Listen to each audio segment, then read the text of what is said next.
assalaamu calaykum carruure waxaa jiri jiray tuko iska saaran geed korkiisa maalintii oo dhan aana qabani wax shaqo ah laakiin nasiib wanaag maalintii dambe waxaa u yimid bakeyle yar wuxuuna ku yidhi saaxiib agtaada ma soo fadhiisan karaa sidaada oo kale maalintii oo dhan anigoo iska saaran geed korkiisa oo aana qabanayni wax shaqaa wuxuuna tegay geedkii hoostiisa meeshii ayuuna iska seexday bakeylihii yaraa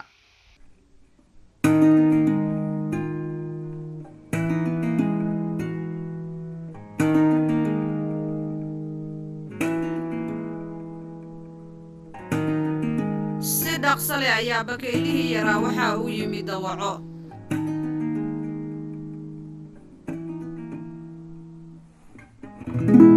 dawacadii bakeylihii yaraa ayay ku booday carruure islamarkiina way cuntay